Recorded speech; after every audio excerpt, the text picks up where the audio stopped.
introduce the sense of water for the children. So that's how they develop the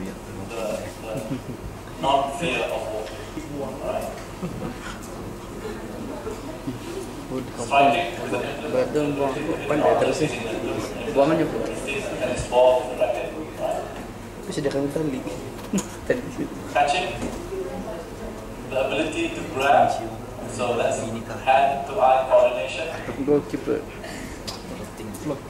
Passing, that ball there, ability to transfer the object to a teammate, other person, and water polo there. And then kicking, to strike with the foot or to propel object body. So football players, when they kick, I think more towards kicking, that's why they develop the sense of kicking, especially little boys. They love to kick, right? You go more Mungkin dorang assume H1 kan. Striking, not necessarily using your feet. You can use your hand, you can use your body, you can use your head to strike. Running, maintain the basic mechanics of running. How do you run? Alright, do you run with your arms like that? Or do you run with your arms like that? Okay, so these things have a chill, that makes it much more simpler in the long run. Right. Jumping, how do you jump? Which muscles do you need to learn how to jump?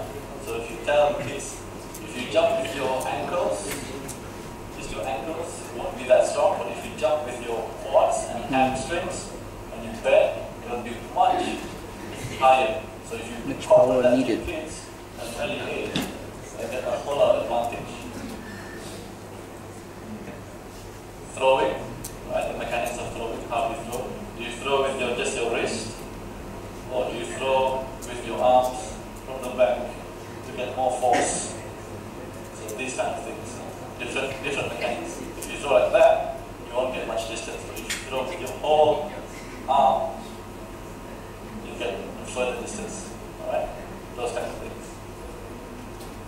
So basically, these things you need to learn about angles as well, biomechanics. Ada class on biomechanics in this session. Ada sports science. Ada biomechanics. Kalau benar. So usually kalau apabila talk about sports, usually biomechanics need to take into consideration. Berarti angles. Kalau tadi belajar maths, we have angles. The bigger the angle, the more force is generated. Right? The lower the angle, less force. Okay? So when you run, the bigger the angle, you gain more distance. Shorter the angle, you gain less distance. So it's all about angles. Right? So that's just a movement electricity. Easy stuff.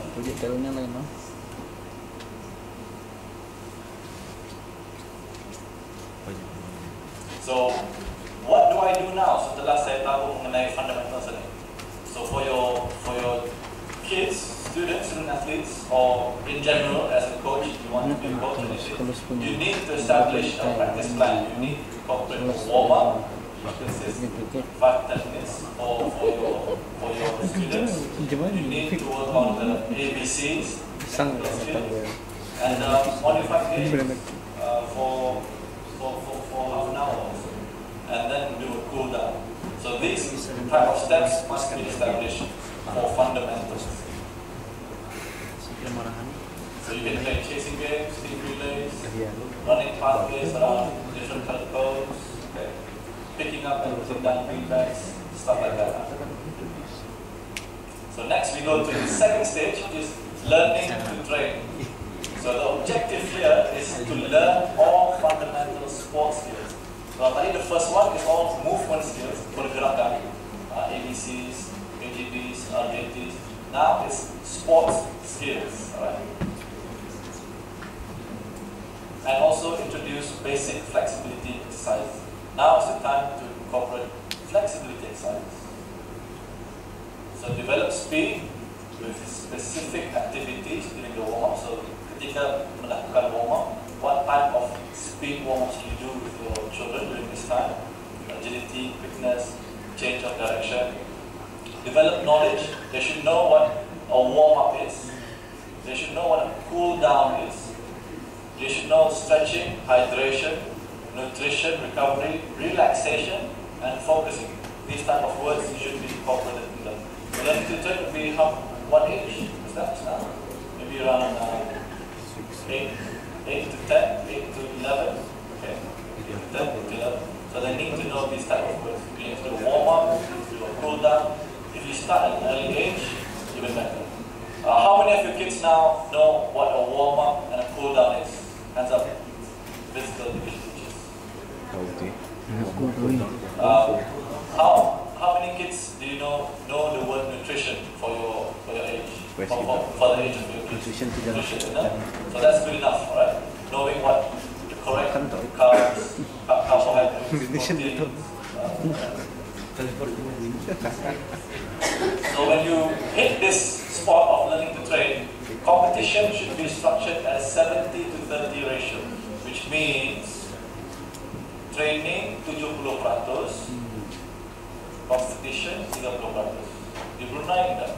Training 30%, 70% competition. Betul atau tidak? Yes. Very good. Alright? So that's physical education. And physical education should have the power to change that. Alright? Training should be 70, competition should be 30. When you get stage of training. Next, third part, training to train. So now, this sector focuses on aerobic conditioning. Bagaimana untuk mendevelop orang punya endurance aerobic. So you need to know how to develop aerobic conditioning. So sudah mendengar Coach Rana or Trainees touch on principles of training?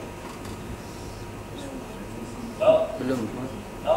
Principles of training? How to train? You need to know how to develop your aerobic. No? Principle of coaching. Get on the website. I'm sure there's a lot on aerobic conditioning.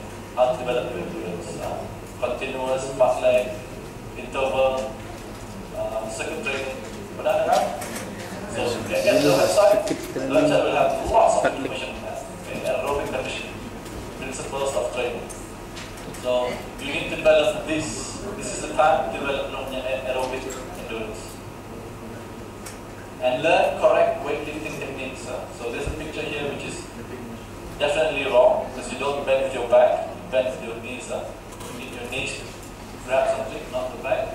If not, you will injure your spine, your back, and you see a lot of people injuring that. So you need to establish this for an early age.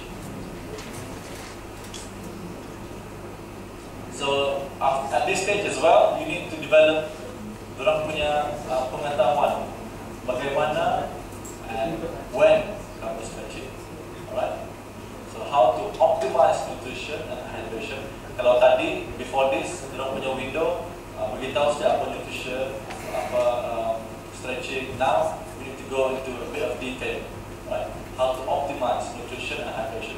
How to use carbohydrates, nasi, meat, pasta, spaghetti, and how to eat protein, beef, chicken, fish during competition.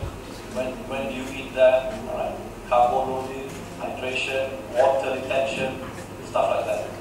And mental preparation. You as physical educators during a match, you need to sit them down and say, okay, this is how you prepare mentally. Close your eyes, think of just winning, stuff like that. Alright. How and when to taper and pick, I don't think that's possible unless you have a coaching cert. You need to know how to taper. Berarti apabila ada perlawanan hari Jumat, hari ini apa? Kamis. Thursday. Yes. So let's say there's competition on Sunday. So when you taper, which means you're having Sunday competition netball for your kids or for you, netball competition. So do I have training today? Yes. Do I have training tomorrow? Yes. What about Saturday? Do I have training? No. What are your thoughts? Do I have training on Saturday? Kalau sebenarnya Sunday saya ada competition netball. Should I train on Saturday? No. Maybe light training. You would probably benefit more if you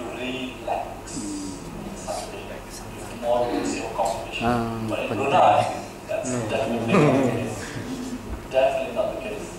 I've seen many injuries because of that. Right? So that's the science behind tapering and peaking. Okay?